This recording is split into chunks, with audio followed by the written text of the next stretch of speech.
आकाशाभ्यां नमः ओम अग्निभ्यां नमः ओम ग्रामदेवताभ्यो नमः ओम जगदेवताभ्यो नमः ओम कुलदेवताभ्यो नमः ओम लक्ष्मीदेवताभ्यो नमः ओम इंद्रापत्याय नमः ओम।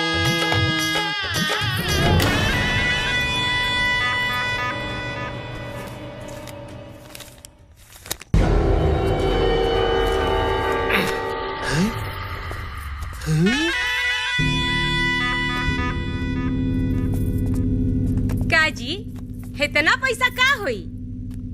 ये सब हम अपन बेटी दामाद के दे देहब। ढेर बड़का दानी मत बनी। ये सब पैसा अपन बेटी के दे दे तो हमनी के का माटी फाकब? तोहरा माटी फाके के भी नसीब ना होई। हाँ? काहे कि हम अपना पूरा संपत्ति जायदाद अपना बिटिया के नामे कर देले बानी। अरे ये तो बेइंसाफी है जीजा। बेइंसाफी? तोहनी भाई बहन के इंसाफ हम देख चुकल बानी। धन दौलत के लालच में हमरा फूल जैसन बिटिया के बियाह एगो गुंडा मवाली से करावल चाहत लसन। अगर तनी को शर्म होखे तो चुल्लू भर पानी में डूब बरसन। जीजा जीजा हमरा के माफ कर दो जीजा।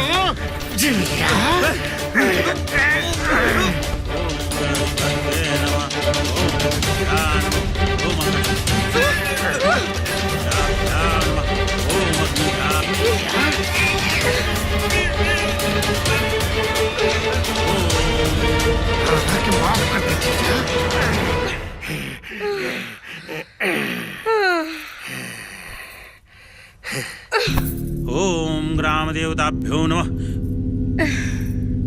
बेटी के पैसा दिए ले।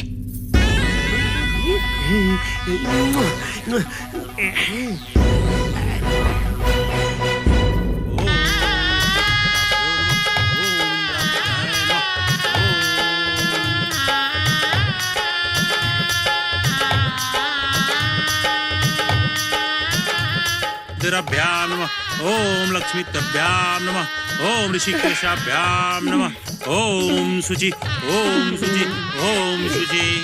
हाँ तब कन्यादान खाती लड़की के बाबूजी के बोला ही सब है। चक्रधारी जिया जी के बुला लिया वा। ओम लंबोदराय हरि पुंडरीकाक्षाय नमः ओम सुंदरकांडाय नमः ओम गणनाथकाय नमः ओम पदे नमः। अरे बनी अरे जीजा जी की क्या हो गई? बाबूजी जल्दी आवा दीदी जल्दी आवा। अरे आवा जल्दी आवा।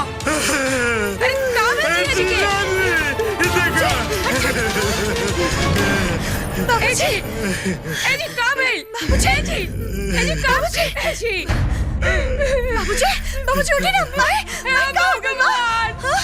राजा राजा देखी ना बाबूजी बोलत का नहीं।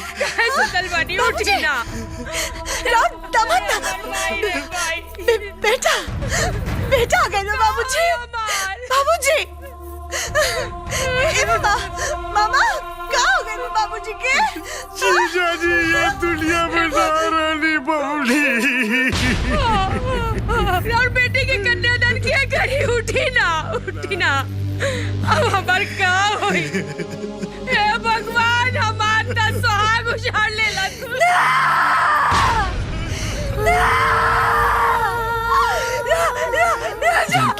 बाबूजी का बोली बाबूजी उठो ना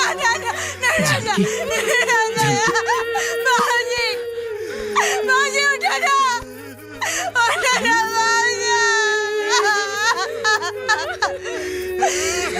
भगवान का नर्द हो गई। भगवान का नर्द हो गई। हमार तो सुहाग छीनने लग। बसल बसावल घर हमार उजड़ गई। बहन इतना खुशी काहे दे दे कि जोन हमार पति के हार्ट अटैक के कारण हो गई। अब हमरो जान ले ली भगवान। होने के केहू ना टल सकेला। अपना आपके संभाली रहुआ।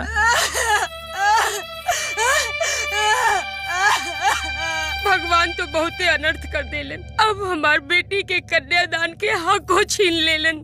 जानकी,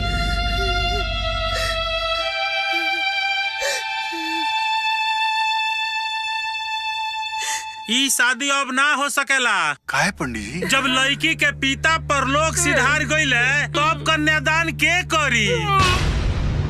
हम करब कन्यादान।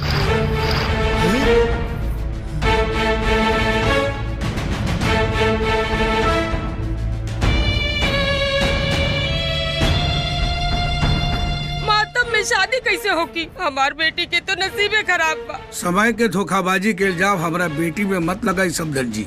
जो विधि के विधान ने वो हो गई। एमे ये मासूम के का गलती बा? जानकी, जानकी, जानकी, अरे रउआ तो दुल्हा का बाप बनी। ए पंडित जी, लड़का चाहे लड़की के माई बाप तो माई बाप होला पंडित जी। सास ससुर बहू के कन्यादान कैसे करी? ई शास्त्र समाज के विरुद्ध बा। अरे महाराज, समाज अब ई कहत बा कि बहू के बेटी बनावे के चाहिए। जब आज हम ई नेक काम करे के चाहत बानी त रउआ बीच में समाज के अड़चन लगावत तनी। शास्त्र और समाज त रिश्ता जोड़े खातिर बनल बा पंडित जी, रिश्ता तोड़े खातिर ना। और ऐसे भी हमने के समाज में शादी के बाद बहू के बेटी बनल जाला, तो शादी से पहले कहे ना हमने खातिर बहू ही बेटी बानी पंडित जी। समधी जी के आरती उठे से पहले बेटी के डोली उठे के चाहिए, तब में जाके समधी जी के आत्मा के शांति मिली। रउआ कन्यादान कराई पंडित जी। दुल्हा के माई के बुलवाई। राधे श्याम जी पवन। जाके जल्दी से अपन दीदी के बुलवावा। ठीक बा पवन। रउआ लोग के विचार बहुत महान बा। ऊपर वाला सबके महतारी बाप रउआ सब नियर बना दे। काठी के चढ़ैया बाबा बैठल बानी हो, हमरो के बैठवले बानी हो, हमरो के बैठवले बानी हो। काठी के छतिया पापा कैले बानी हो, हमरो के भी सरदानी हो, हमरो के भी सरदानी हो। कुसा के चटैया बेटी बैठल बानी हो, तहरो के बैठवले बानी हो, तहरो के बैठवले बानी हो। पथल के छतिया बेटी कैले बानी हो, तहरो के भी सरदानी हो, तहरो के भी सरदानी हो। गैया रे भैंसिया पापा भी सारी देती हो, हमरो के भी सारी जानी हो, हमरो के भी सारी जानी हो। गैया रे भैंसिया घर के लक्ष्मी है हो, तुम बेटी पराया घर के हो, तुम बेटी पराया घर के हो।